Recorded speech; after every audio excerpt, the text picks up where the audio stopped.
Good morning, everyone. Thank you very much for the invitation. It's always a pleasure to, after you do all the hard work out in the field in the laboratory, it's nice to be able to share what we've learned, and I hope that this evidence will be able to be incorporated into your work itself. You're the ones that are really making the difference, as I told my former students, is that you take this information and you make it real. So I appreciate your efforts as we're working together. As I was introduced, I'm from the Liberty Mutual Research Institute. Some of you may know about our place, but I just put this out for you that you can reach me at the Research Institute, and all of the research that we do, and there's many of us, there's 22 of us, you can come to our website and also get the information on all of our published results that we do. So we do research to reality, so we do what we call business relevant research in a peer-reviewed environment. And it's a very nice setting to truly bring the research and the reality together. Kind of bridging on what David is saying, I think it's important sometimes that we need to take a step back. And when we're talking about environments, office environments, I've done research in this area for many years in the field as well as the laboratory. What I'd like to show is that it's important to look at the overall system. And there's many components, and we know, for instance, psychosocial variables can also be related to musculoskeletal discomfort. David Rempel and his student Julie Fawcett showed some of this earlier work. So it's important as we always look at that overall system. Where is that sit-stand workstation going? What is the job design? What is the physical environment? What are the workload tasks? So together we need to look at this, and I'm going to kind of move through just showing you the model that has driven my research for many years and bringing in the training aspect of instructional system design and the importance of the training.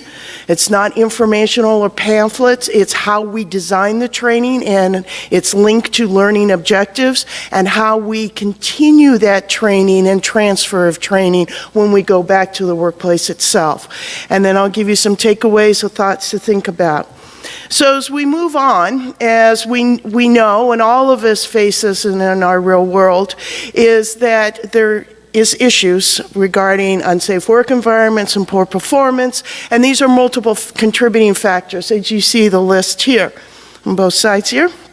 There's the physical workspace we need to be concerned about, and one of the areas that we're looking at, and I think was trying to reduce some of those static workloads that David brought up, is those non-neutral postures, awkward postures, and this whole issue came around before we started moving in cardiovascular and low back pain, was this lack of movement and posture variation. So this is kind of what our research is looking at, is how can we get people to use their work environment, how can they exert knowledgeable control over their work environment in order to monitor and self-monitor themselves as they're working over the day. A lot of the research is showing sit-stand workstations are being implemented, but the disappointing result is there's a low level of usage of these sit-stand features. Why is that? And I hope my research will show some illumination in that area. But let's not forget the work organization, as I mentioned before, the psychosocial variables, and also the technology design. Why are we moving into multiple monitors now from 1 to 2 to 3? Is it that the software design is forcing us now we need to have all that information? Well, there's an impact on the physical body itself as well as the mental load as we increase that. So these are all variables to consider and where we went into. My research has looked at the combination of ergonomic training and adjustable, flexible workspaces. These are the multiple outcome variables. I'm going to be focusing on my sit-stand research that I did in a laboratory based on a simulated call center. It was a longitudinal study, and we're going to dive into that very deep. But we looked at musculoskeletal and visual discomfort, we looked at environmental control, and we looked at performance and business outcomes. The point of this one is that it's a cumulative effect of performing that computer work, and that's what we need to look at.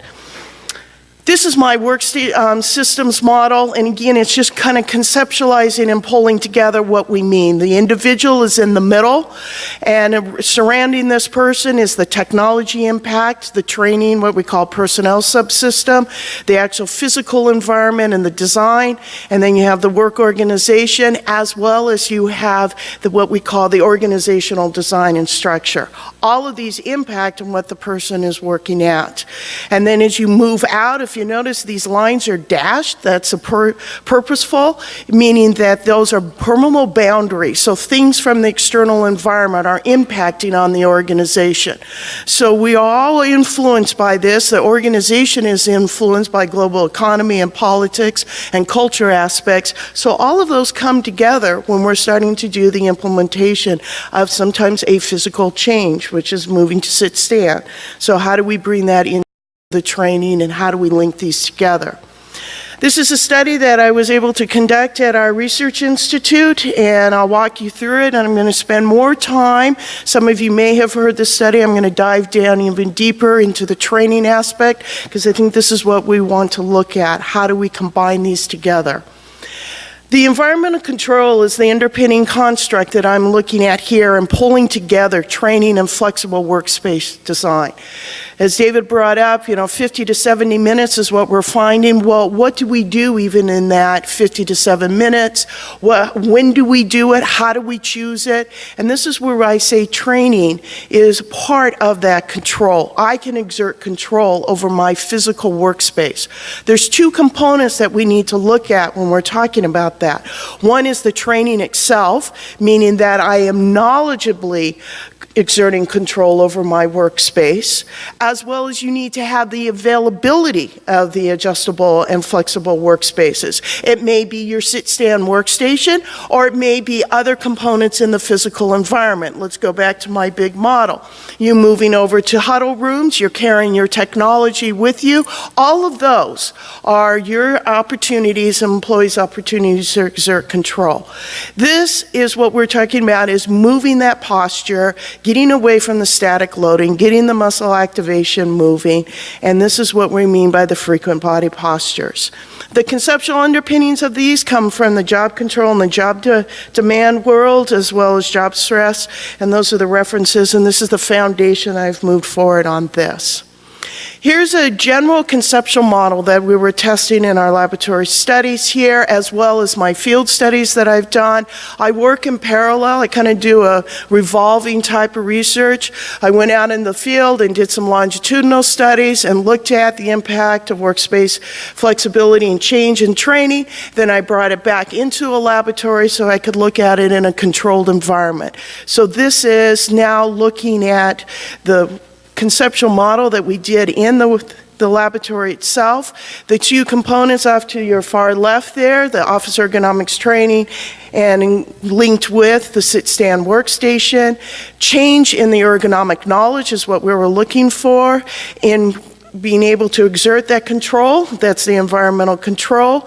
There's also a peer and supervisory support, and what we kind of call this working together in the training and how you transfer that training. How does it influence computing postures and behaviors? And then the ultimate outcomes, primary ones, are your performance and discomfort. I put management support at the bottom because out in the field this was very important to have that support. If we're doing sustainable ergonomic programs, this is not a one-shot type of training. How do we continue this? And this is what we also wanted to look at in the laboratory as well. We were looking at the differences between two groups, one that's going to be receiving the training, one that receives minimal training, what we call informational type of training. We're concerned with visual discomfort and musculoskeletal. That will be minimal compared to the trained group. And then we're looking at performance. We wanted to see, are there productivity or performance differences between my trained and the non-trained group? What about the knowledge and the setup?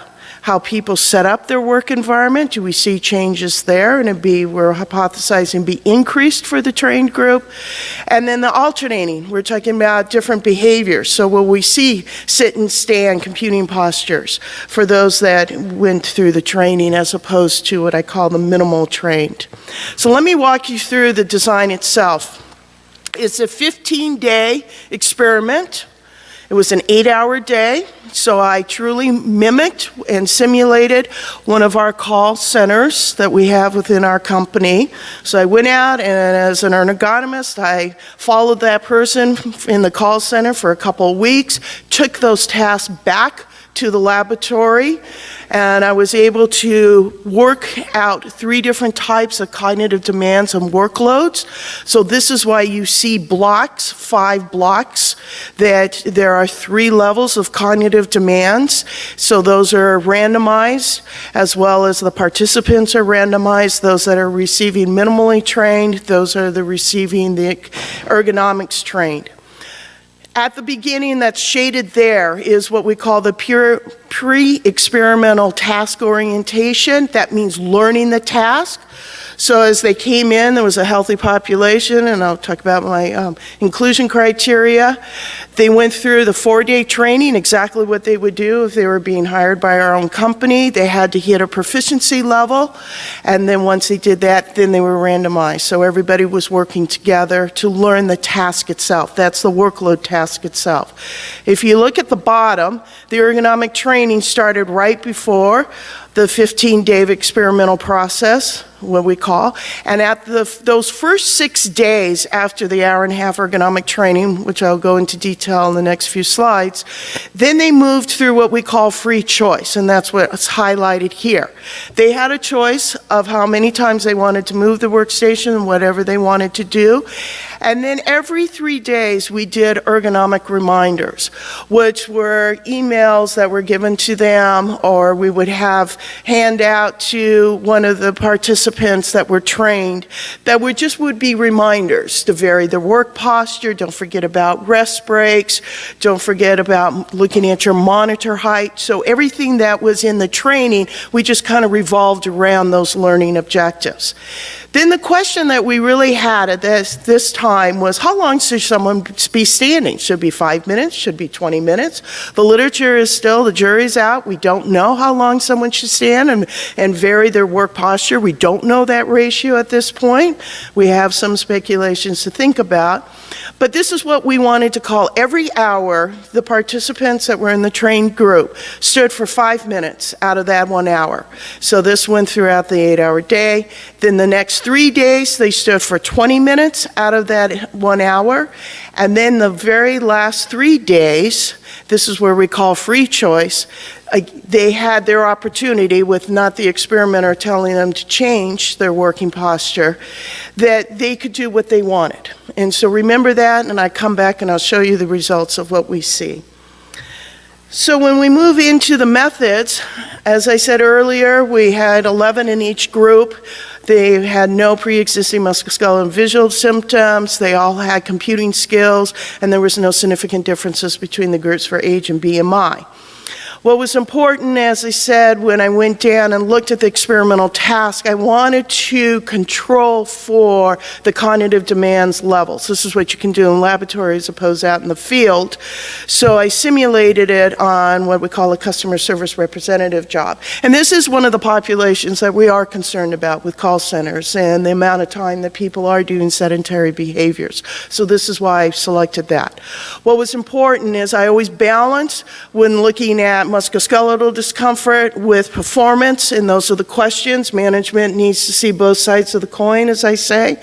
So it's important for us to look at quality control and proficiency of what that person is doing that goes through this treatment. 7 hours a day, 15 days. And what now is important is how I design the training. First, I developed the training and we piloted it out in the field itself. Then I brought it back into the laboratory. This is an instructional system design model. There are 5 steps to it. You're looking at the analysis. If you go up to the top, the analysis, design, develop, implement, and evaluate. The task activities are below. So we didn't come in, and I just put that to say, we didn't start saying it's going to be a computer-based training or it's going to be a media-driven training. What's important is to take a step back and think about what the learning objectives are. You want someone to understand the hows and the whys of why it is important to vary one's work posture, to understand those underlying mechanisms. But with adult learning, the didactic kind of lecture lasts just a little bit, and we know this from adult learning models. What's important is get them to actively practice it in the classroom or a lecture setting, what we would call some environment that they can do the psychomotor skills type of training. They can work together in partners, and this is where we call them ergo buddies. So when they came to the training, they brought their chairs, they were assigned ergo buddies, and they went through the training and the ergo guides and practice adjusting the chair. And many of us, as we know, many people are very, very timid to put their hands on those levers and to move the chairs around because they're afraid that they're going to break it. It sounds funny. I've never done this before. I've never, quote unquote, given the permission to do this. Well, facilities must have said it right because that's how it was shipped, so I leave it in that position. This is that knowledge of control that we need to give them. It's okay to adjust things. So we spend a lot of time. This is the active adult learning.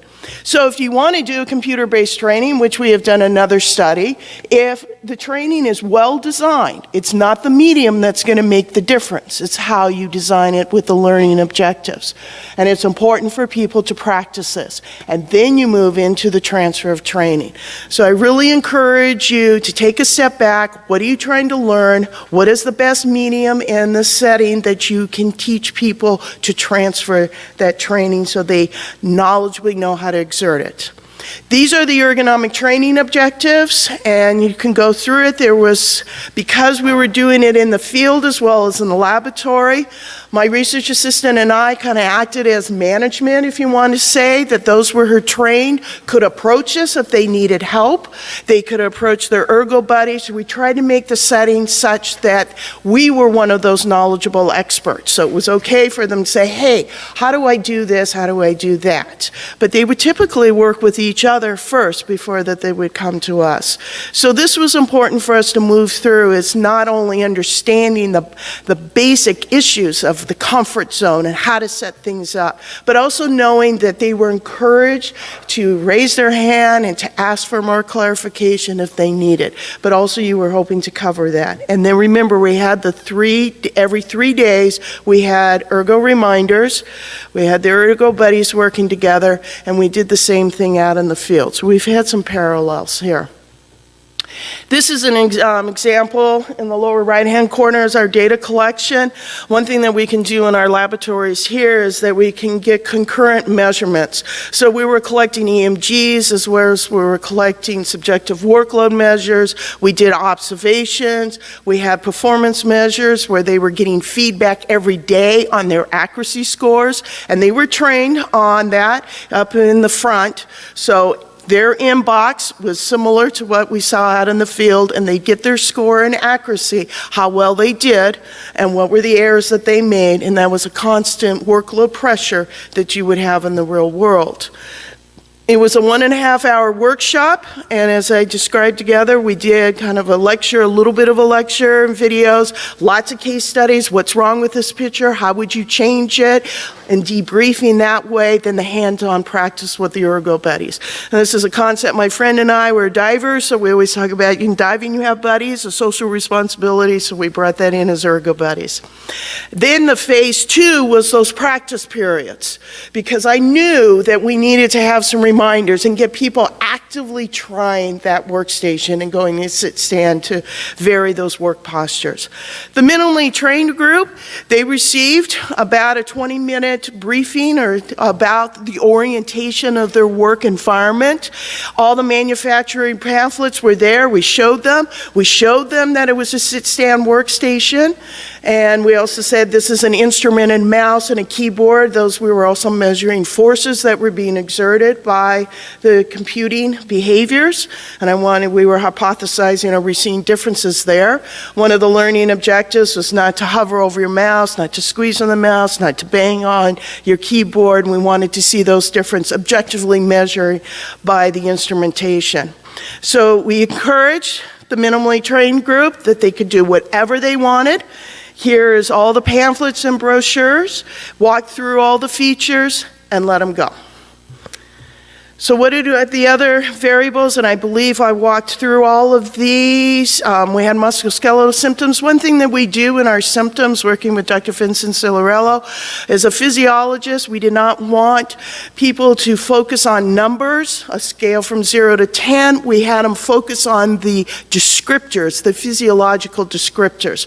So we spent a lot of time in piloting what would be best. And as we're doing a healthy population, that we needed to be very careful in how we described working at that scale. And that's something that I point out very much. So people were filling this out every hour. We wanted them to think about physiologically, not, oh, I gave it a 2 before. So this was something that was very important in the lab to do. In the performance data, I've already mentioned that we looked at quality control, but also we measured the number of faxes that were completed. They had a performance metrics depending on which randomization of their cognitive demand. So every day they were giving a quota, which they had to do, and this was again the real world, and they also were given an accuracy score based on their previous work. And then we went into, the baseline started on the day 1, and then we went for every hour for 15 days. Okay, 5 years later, just want you to point that out. 5 years later, then I'm able to show you some results. So this is very exciting for me personally. Took a long time to get there, but it was important for us to do it right and to look at it. Out of all the different left, right, front, back, body mapping, what popped out was exactly where we would expect the discomfort to occur. What's most important, and I hope that you saw right away and observed, is those red bars. The red bars is my minimally trained group, and those popped out. Even on day 3, we were starting to pick up significant differences between my minimally trained group and the trained group. So we had 15 days going across, and as you can see, barely do we see any symptom reporting by the trained group. The map, the body map off to your right gives you the number of people and the number of symptoms that you actually are occurring here. So this is over the 15 days. Now we'll drill it down. Let's look at what happens over the hourly, over the day itself. And no difference when they would walk in the morning, bang, within the first hour, the minimally trained group was starting to experience and reporting some level of discomfort. Again, in these, what we call the top 7 body parts. So it's a very interesting pattern. We see this, and then it came down again. We saw this, Ben Amick and I, when we did some field work on the chair and training, we saw the same pattern. The symptoms would grow, and then they'd come back and they'd grow again. Now, if we did it for 2 years, maybe we would see some pattern where you slightly start seeing that elevation. And this is where I think we look at other biomarkers, cortisol, salivary cortisol. Are we seeing that morning awakening cortisol going up? And that'd be something to kind of look at as well. Visual discomfort. Those that were trained, we had less visual discomfort that they were reporting, and the 2 areas that we saw it was the difficulty in focusing and the eyes being blurry. That's the adjustment, going from a sit-stand, moving it around, getting people to actively, what I say, put your hands on it and change it and move it. Visual requirements, everybody was okay when we started, but these were the 2 that popped up. So that linked back to our learning objectives. Performance results. The first one is very important. No significant difference between the 2 groups in the number of faxes that were entered. This is actually a good time that I wanted to have no significant difference, because it means that the workload, the physical workload, was the same for both groups. But where we saw the split, and what was the most important, was in the accuracy. Across the 15 days, the trained group exhibited higher quality scores. And it was interesting when I partnered with our call center managers, they said, you know, if they would enter 2 faxes less, but keep that 80% accuracy rate, that speaks volumes. And one thing that we did when I reported back internally to our company on this study, they were already calculating, our company is full, it's an insurance company full of lots of bean counters, I could see the heads. The cost of an error goes down the stream. So someone enters in the wrong address or the wrong claimant, that hits the underwriter who has to spend extra time to go back and to reverse that human error. So this is a very important outcome variable. When we did the field work, we also tapped into objective performance measures. So it wasn't just subjective rating, I feel better, I work better, my group is working better. It's important that we tap into those business outcomes. And this is why I say it's the 2 sides of the coin. So we did see the difference here. And again, why would that be? Because I'm going back to our model, they were able to control and exert control over their physical work environment. Call centers, they are pretty much tethered. They have lots of high performance standards. If they feel that they have control over their work environment and change their posture knowledgeably, this is why we may see a difference and why we saw that difference in performance, because they're not working hurt. They are actually working. Remember I said the 15 days, what happens? Over the 15 days, this is the trained group, is all in green. The first 6 days, interesting enough, they were only standing on average around 20 minutes.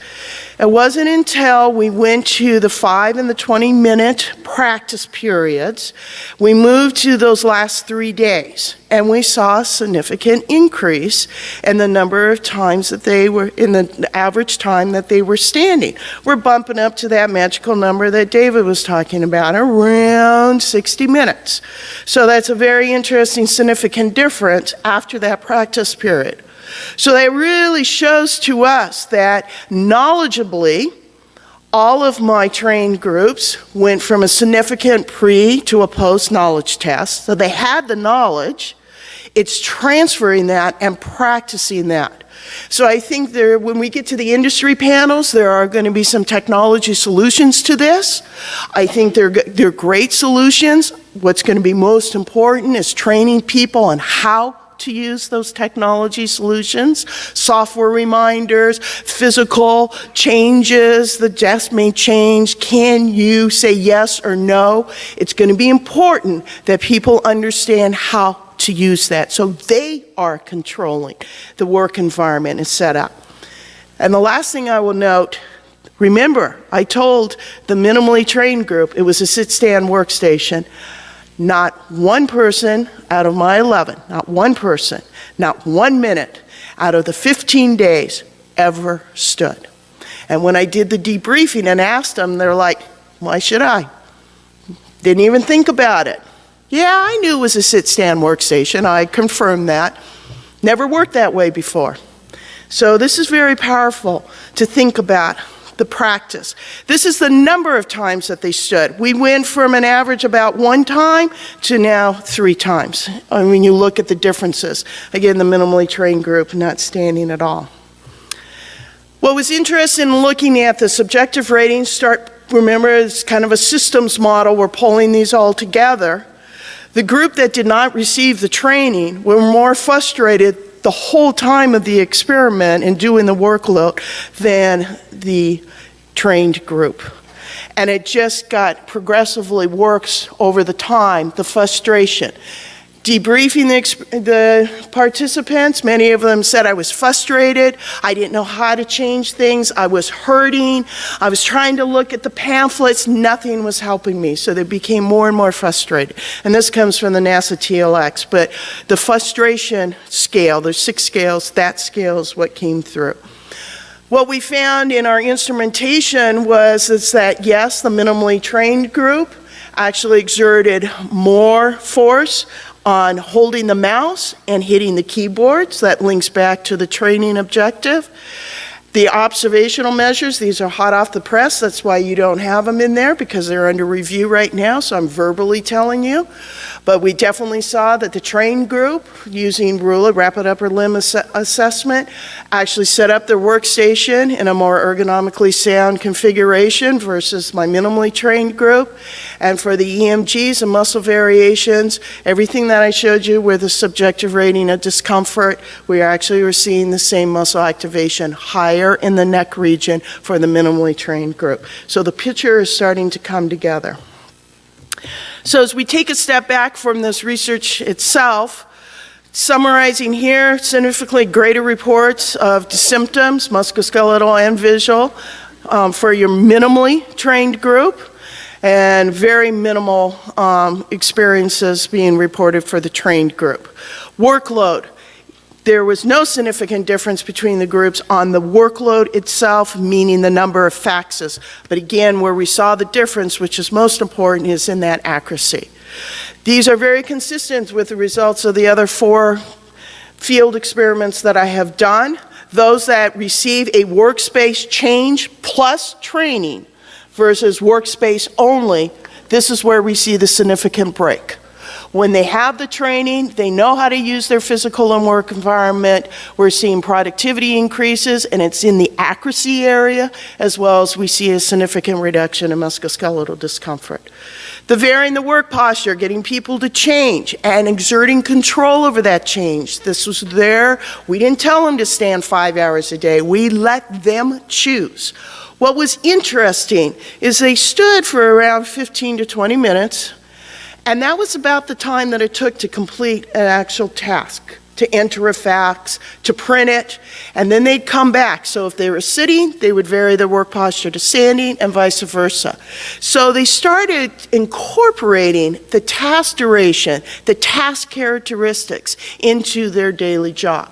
So again, control over this. I go, I finish this task, I change it. So they use that as an opportunity, and that's something to think about, how people can incorporate those varying work postures with the integrity and the intrinsic task itself. And this is what leads to that sense of control that I think is very important, that they have control of that work environment when they're given that training in those practice periods. So to wrap it up, it's very important to look at the system itself, look at the job characteristics and the task, look at the other components, look at where the implementation of a sit-stand workstation is going to be. Think about the overall physical design. What I'm seeing now, and I've been pulled in on many projects, is that they're taking a seated type of environment, trying to change it to a sit-stand.